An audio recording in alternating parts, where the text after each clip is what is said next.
Ay, natapos din ang araw na ito nang walang naging masamang pangitain at lahat naman ay napagaling ko. Hoy, matandang ensyang! Hindi ka pa ba tapos magluto dyan? Apo, tignan mo nga yung lolo mo. Sige po, lolo. Magandang gabi sa'yo, matandang albularyo. Teka, sino kayo? Anong ginagawa nyo rito? Nakakatakot ang presensya nila. Ngayon pa lang ako nakaramdam ng gantong klase ng takot. Ikaw ba yung veteranong sundalo na isang mahusay na albularyo? Oo. Ako si Pabelyo. Tama pala ang napasok namin bahay. Para sa iyong kaalaman, ako nga pala si Labio. At ako naman si Pabelando. Ha? Labio, Pabilando, anong kailangan nyo? Bakit kayo nandito? Kumay. Teka, akala ko ba'y tapos ka nang tumanggap ng pasyente, ha, Pabelyo? Pumasok ka roon siyang. Ano ba yung bit-bit mo na yan, Lola? Parang palagay ko, masarap yan. Oo, masarap to. Pero para lang ito sa pamilya ko. At hindi para sa inyong dalawa. Teka nga, Pabelyo. Bakit di mo papalayasin tong dalawang kumag na ito? Tumahimik ka, Ensyang. Hindi mo ba nararamdaman ang presensya ng mga ito? Ano ka ba, Pabelyo? Huwag mo nga akong ipapares sa'yo na merong kaalaman. Kumain na tayo. Marami naman ang luto ko. Magsabay-sabay na tayo. Huwag ka namang panira dyan. Anong? Oo nga naman. Huwag kang panira. Pabelyo. Parang masarap yan, Lola. Talagang masarap ito. Ito ang specialty ng mga Kapampangan. Sisig. Uy, tandang Pabelyo na isang veteranong sundalo. Siguro naman alam mo kung anong kaya namin gawin. Ngayon, papatayin namin kayong lahat sa oras na hindi namin magustuhan ng luto ni Lola. Ha? Masarap yan. Purong Kapampangan ang asawa ko na yan, kaya magaling siya sa ganyang klase ng putahe. Kung ganon, simulan na natin kumain. At pagkatapos kumain, doon namin sasabihin ang pakay namin sa inyo. Basta siguraduhin mo lang, manang, na masarap ang luto mo dahil sa oras na matikman ko'y hindi maganda sa aking panlasa, mamamatay kayong tatlo rito. Sige.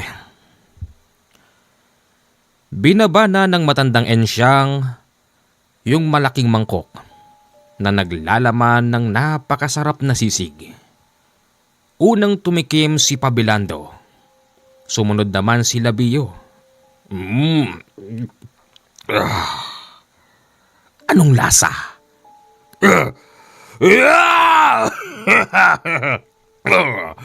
Napakasarap! Masarap ito! Napakahusay mo, Lola. Akin ang lahat ng ito. Teka lang. Paano naman ako? Humingi ka pa ron. Siguradong marami pa doon. Ilabas mo na nga doon, Ensyang. Sige. Kukunin ko na lahat yung nasa kawali.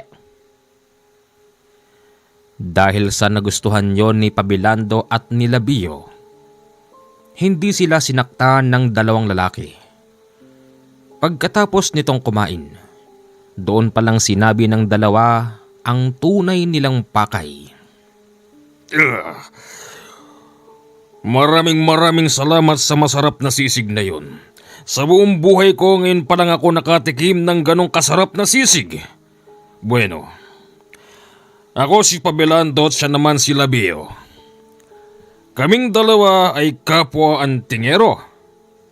Patawad sa inasal namin nung una, hindi naman talaga kami pumunta rito para pumatay. Nang totoo niyan, ikaw ang pake namin dito, Pabelyo. Bakit? Ipaliwanag mo nga, Labio. Ang totoo niyan, naghahanap kami ng makakasama. Ang kailangan namin ay merong dating karanasan pagdating sa putukan. Hindi ba, Tandang Pabelyo, isa kang veteranong sundalo? Oo. Ilang taon na simula nang nakidigma ka laban sa mga dayuhang Hapon. 30 taon na nakakalipas. 3 dekada na pala. Natatandaan mo pa ba kung paano ka pumatay? Ay, oo naman. Teka nga. Ano bang ibig niyong sabihin? At bakit hinahanap ninyo ang katulad ko? Merong taong lumapit sa amin. Okay, tapos? Ngayon, sa nakikita naming dalawa ni Pabilando, hindi sila basta kalaban. Kaya't napagdesisyonan naming dalawa na humanap kami ng isang veterano. At ikaw ang napipisil namin. Ganun ba? Bakit ako? Tsaka, paano nyo kung nakilala?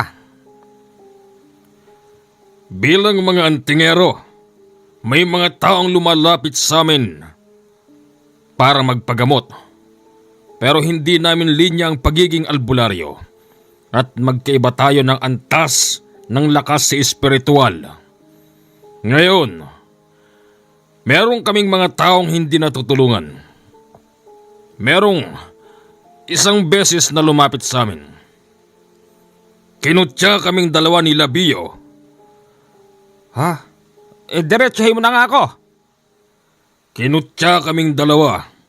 Ang sabi sa amin, wala raw kaming kwentang mga antingero.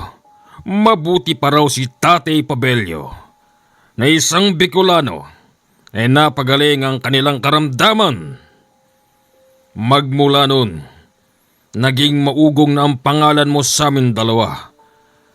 At kung hindi mo lang naitatanong, dati na rin kaming pumupunta rito para alamin kung sino ka ba talaga. Sa ilang buwan na paninitik namin sa iyo, doon pa lang namin napag-alaman na isa ka palang veteranong sundalo. At hindi basta sundalo dahil isa ka ring mahusay na albularyo, kaya't napagdesisyonan naming dalawa ni Labio na kunin ka namin bilang kasama para matapos ang problema ni Boss Richmond. Ganun ba? Pasok na pasok pala ako sa hinahanap ninyo Ngayon, yung problema ni Boss Richmond, sisiguruhin ko naman sa iyo, Pabelyo, na magkakaroon tayo doon. Ating magkakaibigan, walang lamangan. Pera ba yun? Pera yon. Bakit? Ano bang nangyari at kinakailangan niya ang serbisyo ng 2 antingero at 1 albularyo? Dahil ang kanyang anak, pilit niyang pinababawi doon sa pangit na lalaki.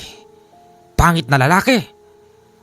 Oo, palagay ni Boss Richmond, ginayuma ng pangit na lalaking si Hubert yung anak niya. Maganda ang anak niyang si Christy. Kahit sinong lalaki, tatayuan. Akalain mong pumatol doon sa lalaking burgang muka. Ganun ba? Bakit mayaman naman pala siya? Bakit hindi siya gumamit ng koneksyon, ng puwersa para mabawi yung anak niyang si Christy? Akala mo ba hindi yung ginawa ni Boss Richmond? Ginawa niya na yun. At alam na niya kung saan matatagpuan ng anak niya ang problema. Yung mga napag-utusan para bawiin ang anak niya hindi na nakakauwi. At sa malamang, patay na ang mga yon. Ganun ba? Ayokong sumama dyan. Ayoko pang mamatay. Sumama ka sa amin. Mas malaki ang maitutulong mo sa problemang ito. Sa oras na matapos natin ang problemang to, malaki ang maiiwan mo para sa iyong pamilya. Sabihin mo lang, Pabelyo, at kukunin natin ang kalahati na magiging pabuya. Iwanan mo ang apo mo at ang asawa mong matanda. Pag-iisipan ko. Bibigyan ka namin ng hanggang bukas ng umaga. Kapag hindi ka sumama sa amin, papatayin namin kayo. Magpasalamat ka na lang dahil magaling magluto ang asawa mo. Dahil kung hindi, kapag usapin pagkain kasi, lumalamig talaga ang ulo ko eh. Sumama ka na, Pabelyo! Ha? Gusto mo na ba akong... Hindi. Alam kong kayang-kaya mo yan. Kukunin lang pala yung babae dun sa may burog na lalaki na yun eh. Kaya nga, may pabuya pa. Pumayag ka na, tandang Pabelyo. Sige na nga. Oo, mapayag na ako pero yung kalahati ng bayad ha, hati-hati tayo doon. Ngayon din, pupunta tayo kay Boss Richmond. Nalika, sumama ka sa amin. Sumama nga roon si Tandang Pabelyo. Malayo sa kanila yung lugar. Halos 4 na oras nilang binabiyahe. Pagdating doon, nakita niya kung gaano kalaki yung bahay. Open na open pa rin ng malaking gate kahit na madaling araw na. Magandang madaling araw ho sa iyo, Boss Richmond. Magandang madaling araw po, boss. Yung kasama naming sinasabi namin. Heto na siya. Si Tandang Pabelyo. Isang veteranong sundalo na dating nakidigma sa mga dayuhang Hapon. Magandang madaling araw po, Boss Richmond. Magandang madaling araw naman. Sigurado ba kayong dalawa ha? Pabilando? Labiyo? Sigurado bang maasahan tong matandang to? Baka mamaya mahina na tuhod nito eh. Boss, hindi kami pipili ng walang pakinabang. Maniwala po kayo sa amin. O sige ganito. Kailan kayo lalakad? Ngayon po. O sige. Ang instruction nito. Basahin nyo. Medyo malabo yung mata ko eh. Ikaw na lang, Pabilando. Ikaw na! Mas malabo ang mata ko sa'yo. Ang sabihin yung dalawa, hindi lang kayo masyadong marunong bumasa. Lumabo na ang mata ninyo sa kababasa ng Latin at sa kapapakain ng mga dasal nyo. Yun naman pala eh. Alam mo naman pala, o di ikaw nang bahala dyan. Nang basahin ni Tandang Pabelyo ang instruction, naalala niyang yung lugar na yon, minsan na niyang napuntahan. Boss, Ano ho yun? kilala ko ang lugar na ito. Ito'y pinaninirahan ng mga rebelde. Ano? Kaya pala, wala nang nakakabalik. Sa mga pinapadala ko dun, pinapatay pala sila ng mga rebelde. Pero siguruhin nyo lang na may babalik nyo ng buhay dito ang anak kong si Christy. Yung pangako ko sa inyong bayad, dodoblehin ko. Boss, sigurado kayang buhay pa siya? Sigurado ko ron. Marahil, ginagawa lang siyang parausan ng Hubert na yon. Aasahan ho kita, Tatay Pabelyo. Labiyo. Pabilando. Boss! Kaming bahala sa bagay na yan. Lingid sa kaalaman ni Boss Richmond, meron pang nalalaman si Tatang Pabelyo na patungkol sa lugar na yon. Hindi lang basta mga rebelde ang nakatira doon. Dahil siya'y dating sundalo na merong kaalaman sa panggagamot. Alam din ni Tatang Pabelyo na yung lugar na yon ay pugad ng mga aswang. Lumakad na sila nung oras na yon pero dumaan muna silang muli sa bahay upang mag-intrega ng pera sa matandang ensyang. Aba, napakaraming pera nito, Pabelyo! Oo, iiwan ko lahat yan. O sige na, galingan mo ha. Kailangan pag-uwi mo. Wala kang sugat. Pupunta pa tayo sa magandang lugar. Ide-date mo pa ako. At syempre magpapariban din ako tsaka magpapatanggal ako ng mga dumi sa kuko. Hanggang kailan ba kayo maggaganyanan?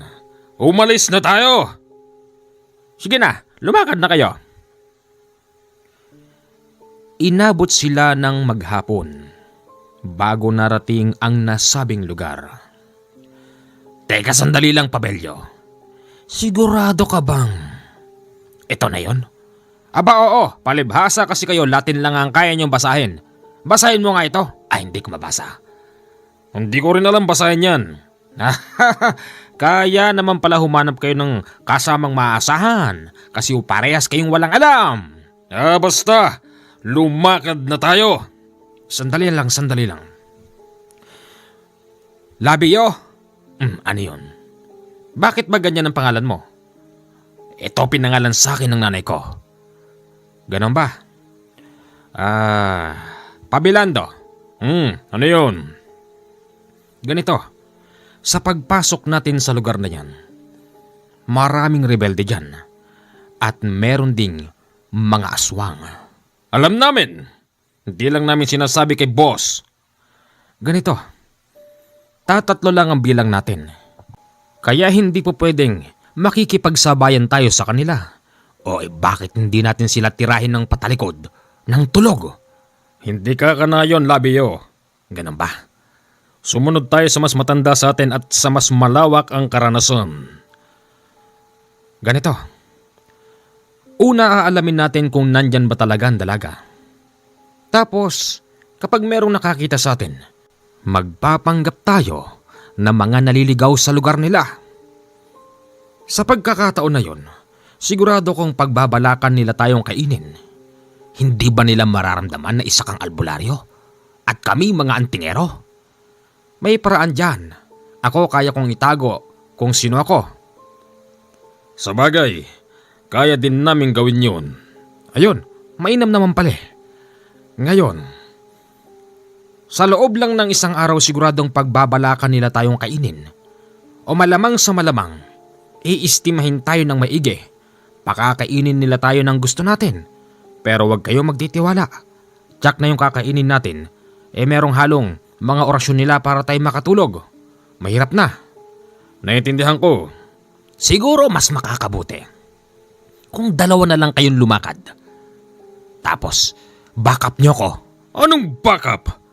Ang sabihin mo, Labio, naduduwag ka lang. Duwag! Ano? Sinong duwag? Tama na yan! Hindi kayo magkaintindihan.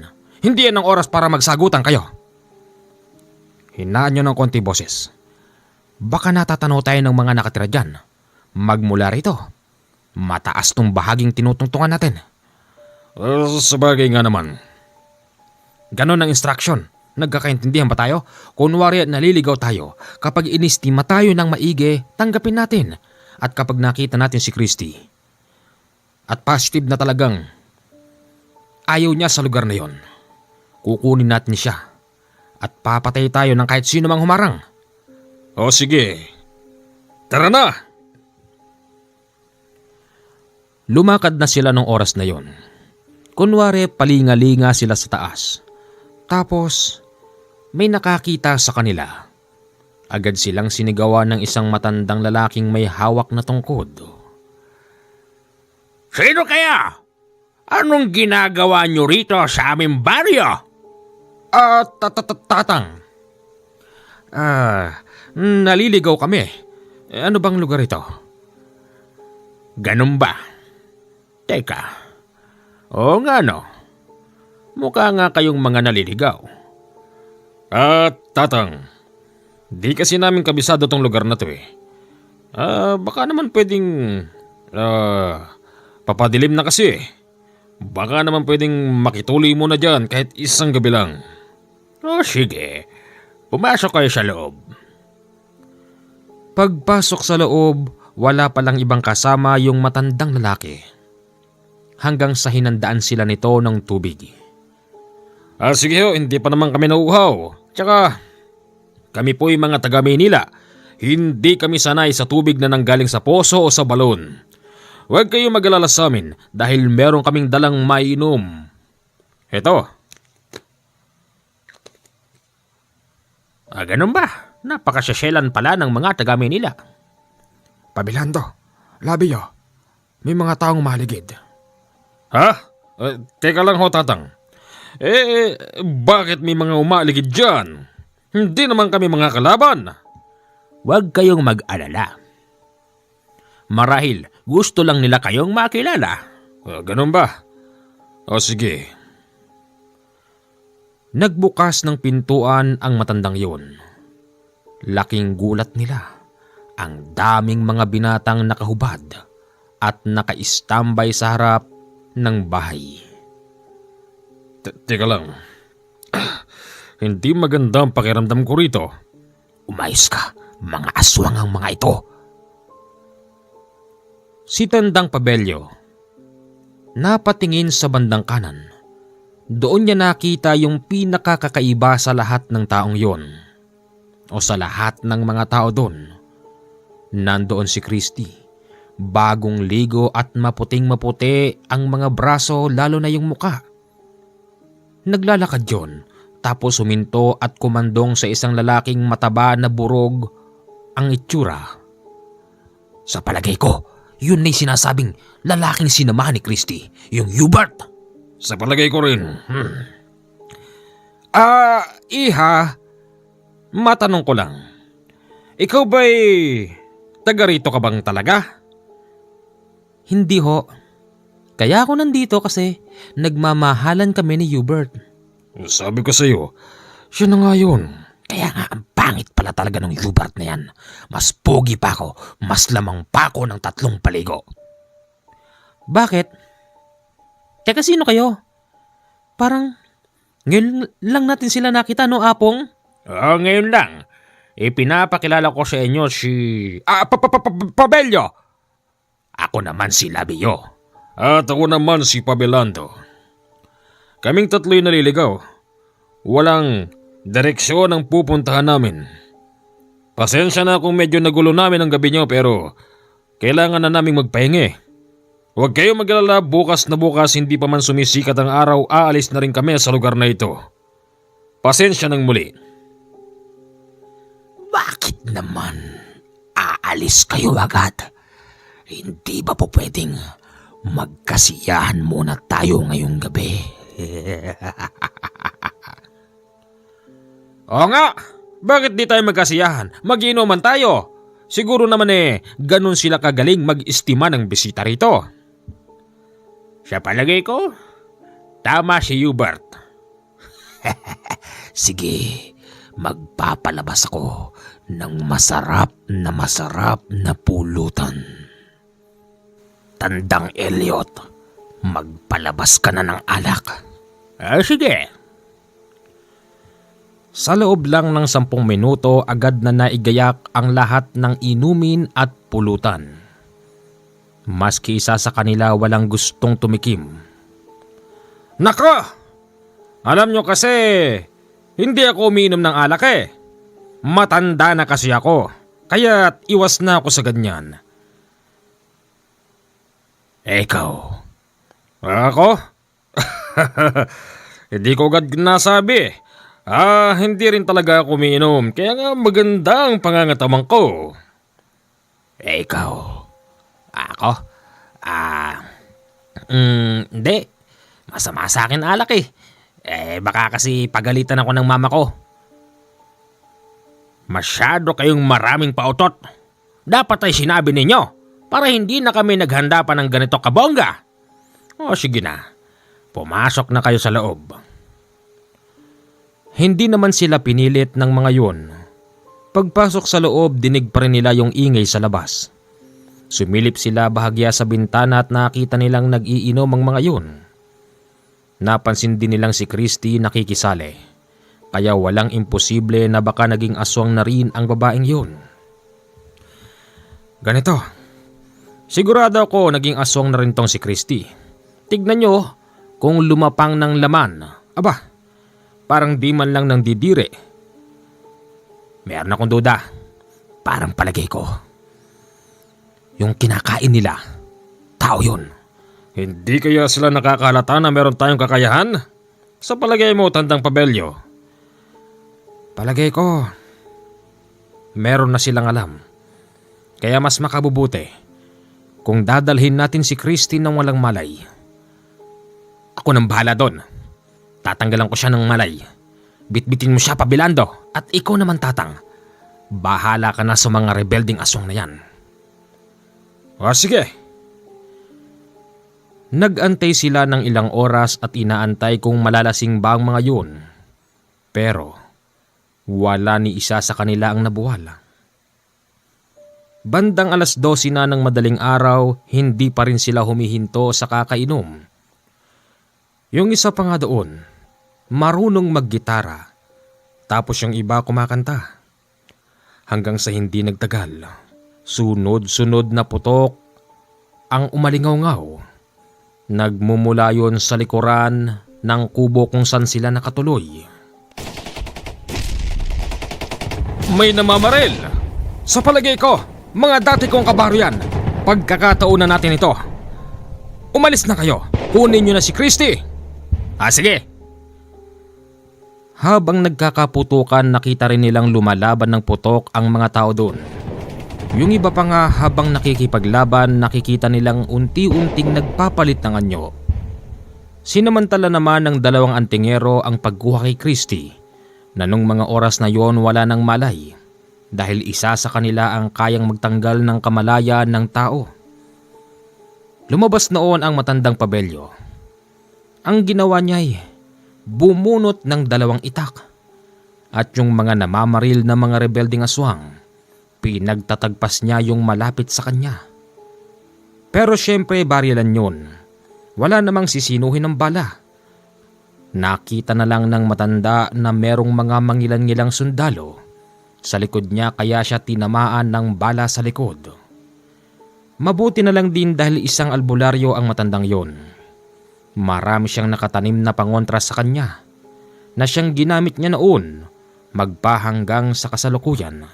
Nang dahil doon hindi siya basta tinabla ng bala sa likod. Nang mabitbit ng 2 antingero si Christy, tumakas na sila sa lugar. Kaya't ang naiwan ang matandang Pabelyo. Nilapitan siya ng mga sundalo at isa rito nakilala siya. Teka. Pabelyo? Ikaw? Anong ginagawa mo rito? Lugar ng mga rebelde to. Huwag mo sabihin. Hindi, nagkakamali ka ron. Kinuha lang namin yung babaeng bihag nila, yung Christy. Ha?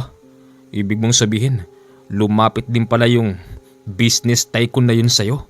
Hindi lang sa akin, may 2 pa akong kasama. Nakuha na si Christy, itinakbo na nila, iniwanan na ako. Ganun ba? Yuko! Mabilis na kayuko ang matanda at binaril ng sundalo yung sumusugod. Dahil sa alam na nilang nakuha na yung babae, nagbigay ng utos yung opisyal nila na umatras na. Tapos naiwan pa rin ang matandang Pabelyo sa kalagitnaan ng maraming kalaban. Christy! Nasaan ka na, Christy? Wala na! Itinakbo na ng mga kasama ko. Kung ganon, mag-isa ka ba nung naiwan dito? Mamamatay ka rito, tanda. Bakit? Ano akala nyo sa akin? Basta na lang akong hahayaang magpakamatay sa harapan ninyo? Papakita ko sa inyo ang totoo. Ako si Pabelyo. Isa akong veteranong sundalo. At hindi lang yun, isa rin akong albularyo. Ngayon, kung hindi man ako namatay sa pakikidigma noon laban sa mga dayuhang mananakop, sabay-sabay na tayo. Anong ibig mong sabihin? Teka, may nilalabas siya. Ano yan? May nilabas ang matandang Pabelyo mula sa kanyang dibdib. Hindi po yun nakatago sa damit lang. Yung nasa dibdib niya ay nakabaon na isang bato na kakaiba ang kulay. Nang makita yon ng mga rebelding aswang doon, lahat sila nagsigsi atras. Isa rito, ang nagbanggit pa na yung bato raw na yon ay nanggaling sa masamang engkantong itim. Sinigaw nito na sa pamamagitan ng tawag ng gabay ng bato na yon kaya silang gawing abo ng mabilisan. Alam mo pala! Sinambit na nga ng matandang Pabelyo ang nasabing pangtawag ng gabay. At hindi lang yon, hiniling din ng matanda na lahat ng naroroon ay gawing abo. Sinubukan din ng mga aswang na tumakas sa lugar na yon. Pero lahat sila'y nalipol. Lahat sila noon nabuwal. At wala ni isa sa kanila maski bata ang nakaligtas. Para bang napakainit ng lugar na yon kasi mabilis naging abo ang mga tao doon. Maliban kay Tandang Pabelyo. Maikli lang po ang kwentong to. Ito po ay nareceive ko mula po sa kanyang apo na kasama sa unang kwento. Pasensya na po kung ito lang ang kaya nating ilapag. Napapansin nyo na wala na po tayong Canole history, pero meron po naman po kung mangilan-ngilan na kwento niya rito na ilalapag ko rin po sa mga susunod na araw. Magandang gabi po sa inyong lahat. Ako, ang inyong commander. 0948-5230-887. Yan po ang aking contact number at Viber at WhatsApp. Diyan nyo lang po ako pwedeng kausapin. Maraming salamat po. Good night. Enjoy listening.